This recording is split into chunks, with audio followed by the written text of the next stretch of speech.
สวัสดีผู้ฟังทุกท่านยินดีต้อนรับเข้าสู่ช่องมหัศจรรย์แห่งกรรมมิราเคิลดี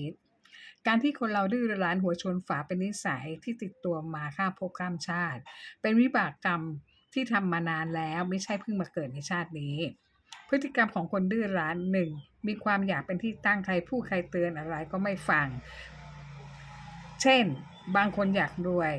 แต่ไปเล่นการพนัน 2. หลงตัวเองว่ามีดีเหนือกว่าคนอื่นใครก็สู้ไม่ได้ 3. ขี้โมโหใครเตือนอะไรก็ไม่ฟังจะโกรธแสดงสีหน้าหงิกหน้างอทันที 4. ผูกใจเจ็บเก็บไว้ในใจเป็นปีๆ 5. แสดงกริยาหยาบคายเวลาที่ถูกใครติเตียนไม่พอใจจะทำเสียงดังสะบัดหน้าหนีเป็นต้น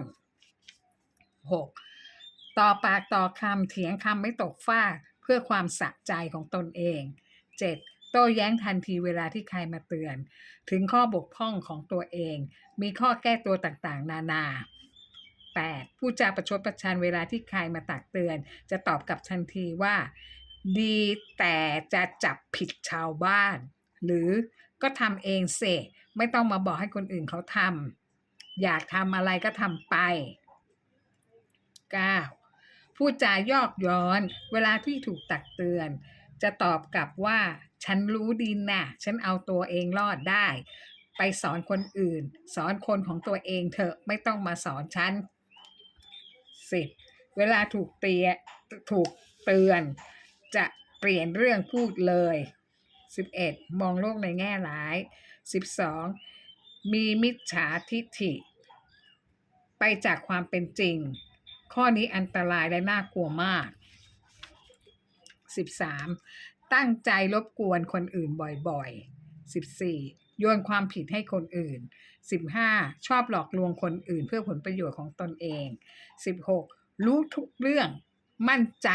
ในตัวเองมากจนกลายเป็นคนเย่อหยิ่งเกินพิกัด 17. ค้านหัวชนฝากับคนที่มีความเห็นที่แตกต่างจากตนนิสัยดื้อรั้นมี5ลักษณะ 1. คนดื้อรั้นรู้ว่าตนเองต้องการอะไรและไม่ต้องการอะไรไม่ต้องการให้ใครมาเปลี่ยนแปลงอะไรของตัวเอง 2. คนดื้อรั้นมักมีการตัดสินใจเด็ดขาดกว่าคนอื่นเมื่อรู้ว่าตนเองต้องการทำอะไร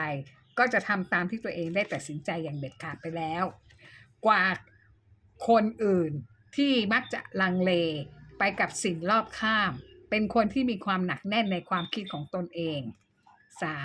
คนดื้อรั้นจะเดินตามเส้นทางที่ตัวเองสร้างขึ้นมาเท่านั้นไม่สนใจว่าใครจะบอกอะไรและไม่ยอมตกอยู่ใต้อิทธิพลของใครทั้งสิ้น 4. คนดื้อรั้นไม่ได้ใจแคบแต่มีจิตใจที่เข้มแข็งเป็นของตนเองมากกว่ายอมรับฟังความคิดเห็นของคนอื่นแต่ไม่ยอมโอนเองทำตามที่คนอื่นพูดเพราะมีความหนักแน่นในความเชื่อของตนแน่ใจในความคิดของตนว่าถูกต้องเสมอ 5. คนดื้อรั้นมีความพยายามสูงเพราะเชื่อมั่นในความคิดเห็นของตนเองว่าถูกต้องจึงมีความพยายามที่สูงมากไม่ยอมล้มเลิกอะไรง่ายๆจะทำตามความคิดของตนเองจนถึงที่สุดจะไม่มีคำว่ายอมแพ้อย่างเด็ดขาดข้อดีของคนดื้อรั้น 1. มีความคิดสร้างสรรค์ชอบทดลองทำอะไรบางอย่างและสามารถแก้ไขปัญหาได้ด้วยตัวเอง 2. มีความอดทนอดกลั้นสูงทนต่อการถูกตำหนิต่อว่าถูกลงโทษมีใจที่มั่นคงมีความอดทนต่อแรงกดดัน 3. รู้จักตัวเองดีว่ามีความต้องการอะไรและไม่ต้องการอะไร 4. มีความพยายามสูงเพราะมั่นใจในความคิดเห็นของตัวเองไม่ยอมล้มเลิกความพยายามใดๆอย่างง่ายๆ 5. กล้าเผชิญปัญหาไม่หนีปัญหากล้าเผชิญกับทุกปัญหาที่เข้ามาเมื่อคิดว่าตนได้ทำในสิ่งที่ถูกต้องแล้วโทษของคนดื้อรั้น 1. ไม่มีใครต้องการที่จะให้ความช่วยเหลือ 2. ไม่มีใครตักเตือนชี้ทางที่ถูกต้องให้ 3. ถ้าเป็นมิจฉาทิฐิต้องรับผลกรรมตามกฎแห่งกรรมที่หนีไม่พ้นมีหญิงสาวพิการที่ขาเป็นปอลิโอตั้งแต่เกิด เธอเกิดมาในครอบครัวข้าราชการเรียนจบปริญญาโทเอกฝรั่งเศสโทอังกฤษมีการศึกษาดีเธอเก่งเรื่องภาษาอย่างมากอาชีพเธอเป็นครูสอนพิเศษวิชาภาษาฝรั่งเศสและอังกฤษเธอมีชื่อเสียงในการสอนภาษาที่ดีมากเป็นที่ต้องการของสถาบันต่างๆเชิญไปสอนอยู่เสมอๆและโชคดีของเธอที่มีเพื่อนทั้งหญิงและชายเป็นเพื่อนที่ดีมากคอยช่วยเหลือหางานพิเศษให้เธอทำเสมอมา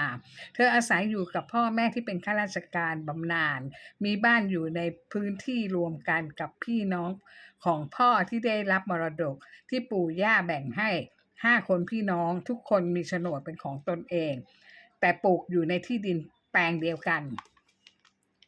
ต่อมาพ่อแม่แก่ชราป่วยเป็นคนติดเตียงอยู่ได้ไม่นานก็เสียชีวิตระหว่างอยู่กับการจัดงานศพอาหญิงคนหนึ่งนำเอกสารมาให้เธอเซ็นเธอก็เซ็นไปโดยที่ไม่ได้อ่านหรือเอะใจอะไรเลยในความที่เป็นญาติพี่น้องกันอยู่ในรั้วเดียวกันตั้งแต่เกิดจนโต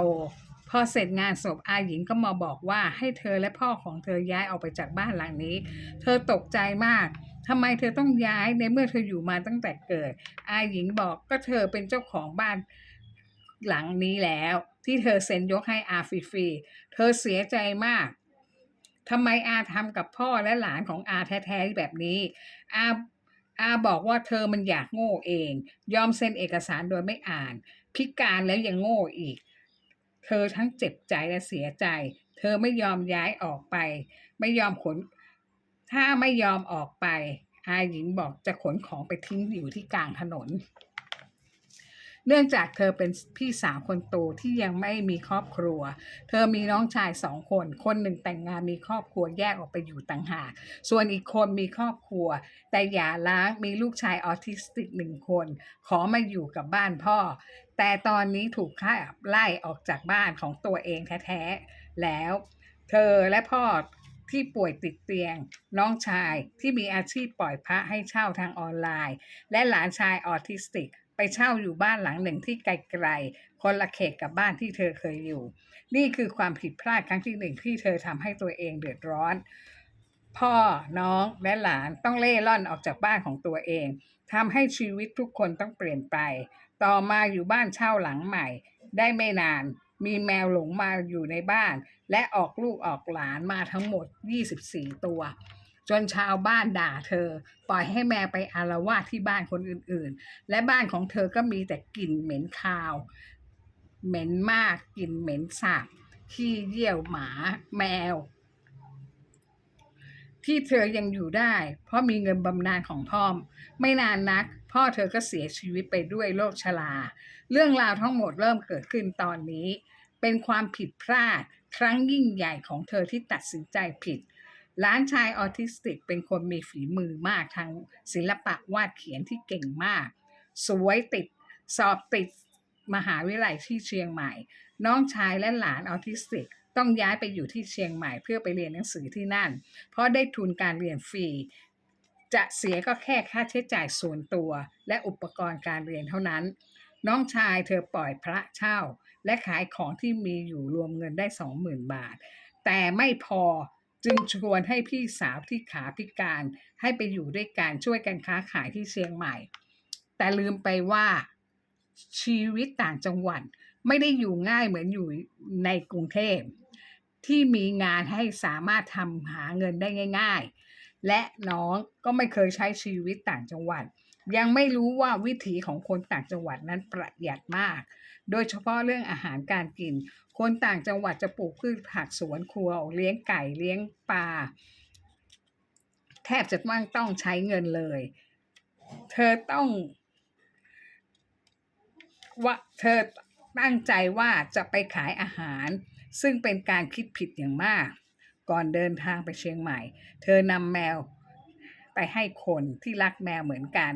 เลี้ยงไว้เองแค่6 ตัวแต่การเดินทางต้องเช่ารถตู้เพื่อแมว6 ตัวไปด้วยไม่สามารถโดยสารรถทัวร์ได้เธอจึงไปหาอาหญิงขอเงิน 30,000 บาทเป็นทุนในการไปค้าขายที่เชียงใหม่อาหญิงยังคงมีจิตสำนึกละอายใจอยู่บ้างที่โกงบ้านเขามาจึงให้เงินไป 50,000 บาทน้องชายเธอฉลาดให้เธอเป็นคนออกค่าใช้จ่ายเดินทางค่าเช่าบ้านล่วงหน้าก่อนค่ามัดจำบ้านต่างๆค่าเช่าบ้านเดือนละ 5,500 เป็นบ้านหลังเดียวเพราะไม่มีใครยอมให้เช่าบ้านเพราะมีสัตว์เลี้ยงแต่เธอก็รักแมวของเธอมากเธอไม่ยอมปล่อยแมวเธอรักแมวเหมือนลูกของเธอตอนนี้เงินเธอเกือบหมดแล้วไปกับค่าใช้จ่ายต่างๆโดยที่น้องชายยังไม่ได้ออกเลยเธอก็ลงทุนทำอาหารเดินเลขขายไม่มีใครซื้อเลยเธอขาดทุนต่อมาเธอก็เข้ามาในตัวเมืองเชียงใหม่มาสมัครงานเริ่มตั้งแต่หนึ่งสมัครเป็นครูสอนพิเศษภาษาอังกฤษฝรั่งเศสสมัครเป็นผู้ช่วยแม่ครัวผู้ช่วยทำเบเกอรี่สมัครเป็นแม่บ้านทำความสะอาดสมัครเป็นคนล้างจานในห้องอาหารแต่ทั้งหมดไม่มีใครรับเธอทำงานเลยเนื่องจากเธอมีอายุมากแล้วไม่แต่งตัวปล่อยให้โซมมากเหมือนคนอายุ7-80จึงไม่มีใครจ้างทั้งที่เธอมีอายุแค่60 ปีเท่านั้นอีกทั้งบางแห่งต้องการให้เธอนอนค้างอยู่ที่ร้านเลยเธอทำไม่ได้เพราะเธอติดแมวห่วงแมวว่าไม่มีใครจะให้อาหารแมวชีวิตเธอพังพินาศก็เพราะความรักแมวแบบขาดสติของเธอและความดื้อรั้นของเธอพอเงินหมดน้องชายและหลานชายออทิสติกก็เริ่มด่าทอด่าเธอและไล่เธอออกจากบ้านเธอหมดประโยชน์หมดเงินแล้วแต่เธอโทรศัพท์มาหาเพื่อนเธอขอยืมเงินทุกๆคนคนละ20,000บ้าง30,000บ้างเพื่อนก็ดีใจหายทุกคนให้เธอยืมแต่พอนานๆเข้าเธอยืมแล้วไม่สามารถใช้ได้เพื่อนก็ค่อยๆเลิกเพื่อนบอกว่าให้กลับมากรุงเทพจะหางานให้ทำ ครูที่เก่งฝรั่งเศสอังกฤษในกรุงเทพยังต้องการจำนวนมากเพื่อนบอกว่ายินดีจะออกค่าเดินทางให้ 3,000 บาทเธอดื้อรั้นเธอตอบกับเพื่อนไปว่าถ้าอยากจะให้เธอกลับมากรุงเทพต้องเอาแมวมาเลี้ยงดูด้วย6 ตัวและต้องโอนเงินให้เธอ 30,000 บาทไม่ใช่ 3,000เพราะเธอต้องช่วยค่าเช่าบ้านน้องชาย 10,000และค่าเช่ารถตู้มาพร้อมกับแมวซึ่งค่าเช่ารถตู้12,000เหลือเงินติดตัวนิดเดียว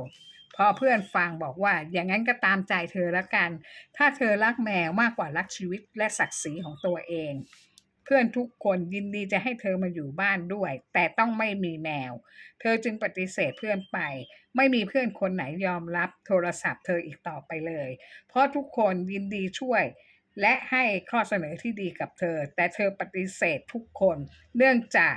ทุกคนเขารังเกียจแมวของเธอทำอาหารเดินเล่ขายได้เดินวันละ5-10 กิโลใช้ไม้เท้าเดินไปกลับชาวบ้านถามว่ามาจากไหนเธอก็เล่าให้ฟังต่างก็สงสารบางคนก็ให้เงินเธอ100บ้าง200บ้างโดยไม่เอาอาหารเธอแถมยังให้ข้าวอาหารมาให้เธอกินผ่านไปวันๆเธอใช้ชีวิตในต่างจังหวัดไม่ต่างจากขอทานตามบ้านเลยโดยมีของไปเล่ขายแต่ไม่มีใครซื้อเธอเลยแต่เธอได้อาหารมากินบางมากิน น้องชายและหลานชายก็ยังด่าเธอว่าเป็นตัวถ่วงความเจริญเขาไปเช่าห้องเล็กๆไม่ต้องเสียเงินเดือนละแพงๆติดที่มาต้องเสียค่าเช่าแพงเพราะมาเลี้ยงแมวให้เธอไปขออยู่ที่วัดก็ปฏิเสธเพราะเป็นผู้หญิงนี่คือผล